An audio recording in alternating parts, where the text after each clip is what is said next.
Indian army की फौजी मशकें भारतीय फौजियों के लिए गले का फंदा बनने लगी।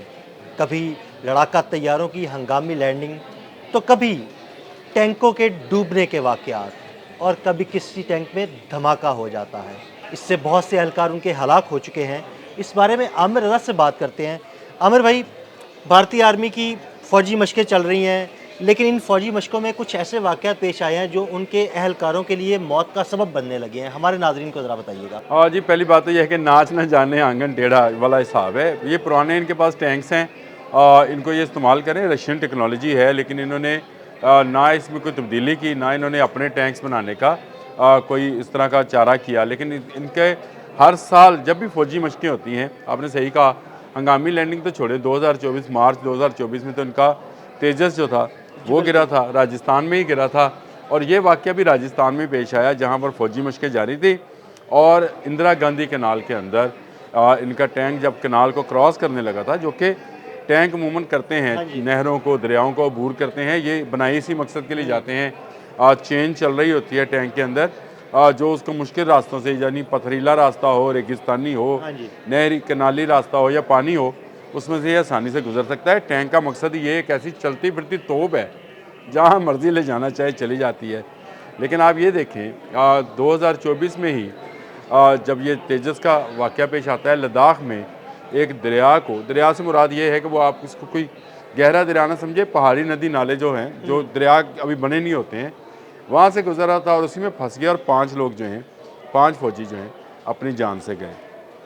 उस टैंक को ये बर वक्त ना निकाल सके, ना अपने जवानों को बचा सके, और वो 5 के 5 जो है चले गए। इसके बाद इससे पहले 2022 में भी एक इसी तरह का फ़ौजी मशक़ें थी, जिसका ज़िक्र आपने अपने उसमें इंट्रो में भी कर दिया, यानी अपने इब्तिदाइया में भी कर दिया, और आपने बताया कि उसमें टैंक फट गया। बिल्कुल। अब ये एक बड़ी अजीब सी बात है, टैंक नहीं फटा था, वो उसके अंदर जो गोला था वो फटा।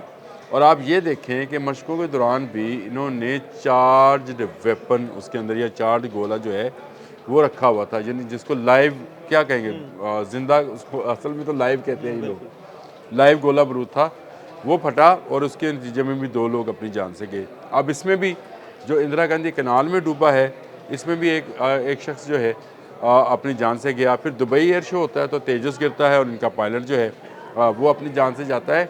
तो ये अपने ही असले के अंदर मर रहे हैं। असल बात मैं आपसे ये करना चाह रहा हूँ, भारतीय जो हैं दावे तो बहुत करते हैं, बहुत बुलंदो बांग दावे हैं भारतीय हुकूमत के भी, भारतीय जो सेना के चीफ़ हैं उनके भी, और जो भारतीय मीडिया है उसका भी। लेकिन हालात ये हैं कि इनके फ़ौजी बुरी तरह से फंस चुके हैं। वो फंस किस चीज़ में गए हैं? वो इस चीज़ में फंसे हुए हैं कि उनको दे कुछ नहीं रहे हैं, लेकिन उनसे तवक्कुआत बहुत ज़्यादा हैं। यानी आपने इनके पास जितना असलहा, गोला बारूद, इनके पास टेक्नोलॉजी, टैंक, जहाज़, वो सारे पुराने हैं, वो अपग्रेड ही नहीं हुए, और वक्त के साथ साथ जो है ना ऑब्सलीट होते जा रहे हैं। जी, बिल्कुल आपने सही कहा। इसका इसका अंदाज़ा आप इस बात से लगाएं कि भारतीय इंटेलिजेंस की जो है कारकर्दगी यहाँ तक है कि इनको पाकिस्तान के पास क्या क्या कुछ मौजूद था उसका अंदाज़ा ही नहीं था। पुरानी टेक्नोलॉजी के साथ ये जंग मई में उतरे और उसका नतीजा आपने देख लिया कि इनके 8 जहाज़ जो हैं वो गिरा दिए यानी गए। जो एक आध नई टेक्नोलॉजी लेके आए थे राफेल की शक्ल में, वो वैसे ही बात तबाह हो गई। समझे, मैं बात राफेल की या जेट-10C की नहीं कर रहा हूँ। टेक्नोलॉजी क्या थी? टेक्नोलॉजी थी कि आपके वेपन्स को अंधा कर दिया जाए, आपके जहाज़ को जो है उसके रडार्स को सील कर दिया जाए, और ये जहाज़ों ने आपस में नहीं किया है। ये एक नई टेक्नोलॉजी थी जिस पर आप मुझसे बेहतर समझते हैं कि एक बुलंदियों पर मौजूद जी जहाज़ ने बिल्कुल। जो है तमाम रडार्स ब्लॉक किए, यानी उन्हें ब्लाइंड किया, उन्हें लॉक किया। अपना मिसाइल जो है उसको छोड़ा गया, लेकिन उसने कोई फायर सिग्नेचर जो हैं नहीं छोड़े, यानी उसका रडार भी बंद किए रखा। ये एक लंबी कहानी है, अगर आप किसी वक्त कहेंगे तो उसको भी बयान कर देंगे। और जब ये इनके जहाज़ों को इतला हुई तो वो बहुत इतना करीब था कि वो अपना हाँ पैंतरा जी भी नहीं बिल्कुल, बदल इजेक्ट सके। ही नहीं कर सके वो। तो ये मामला था। तो मैं यही बात कह रहा हूँ कि टेक्नोलॉजी का नाच ना जाने आंगन टेढ़ा, मैंने शुरू में इसलिए कहा था कि आपने इतनी अच्छी टेक्नोलॉजी जो कि राफेल की सूरत में आपके पास थी, आपने वो मरवा दी। आपके पास इतनी अच्छा इंटरसेप्टर था दुनिया का जदीद तरीन S-400 वो आपने तबाह करवा लिया। आपके पास एक ऐसा मिसाइल था ब्रह्मोस के नाम का जिससे दुनिया के किसी मुल्क को भी डराया जा सकता है, उसको आपने डिटेक्ट करवा लिया। आपके पायलट की कॉल जो है वो यहाँ सुनी जाती है। तो इसका मतलब ये है कि आपकी ना सिर्फ टेक्नोलॉजी में बल्कि आपकी ट्रेनिंग में भी खामियां हैं, और आपकी ये ट्रेनिंग की खामियां जो हैं आपकी फ़ौजी मशकों में नज़र आती हैं।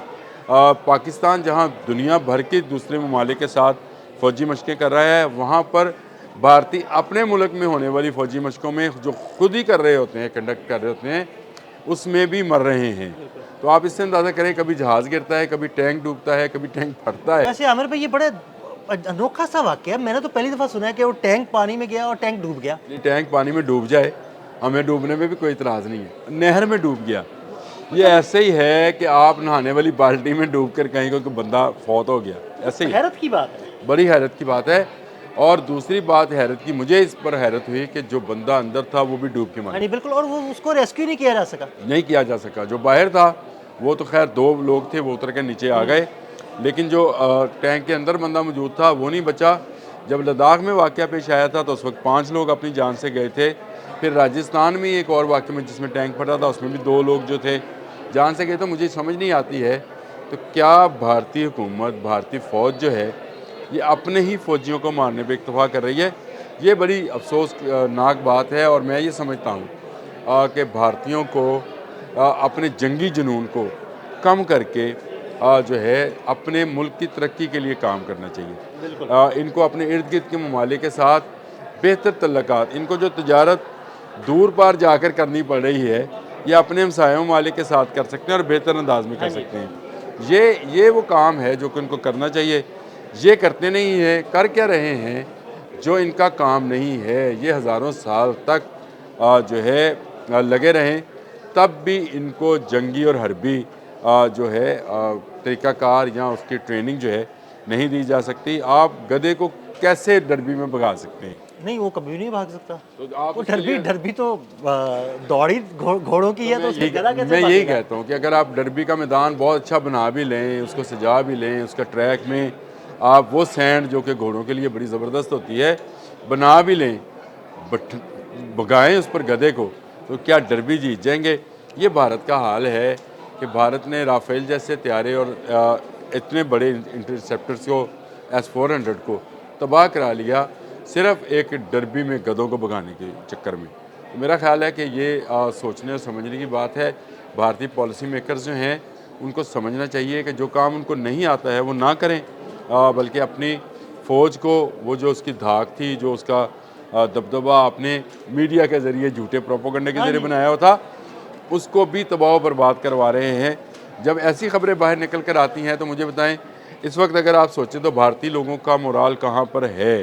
भारतीय लोग जो है अब वो क्या तेजस पर बिलीव करेंगे? कभी भी नहीं करेंगे, क्योंकि 2 दफ़ा तो वो गिर गया 1 साल के अंदर 2 दफ़ा गिरा। जहाज़ों को हादसा होते हैं।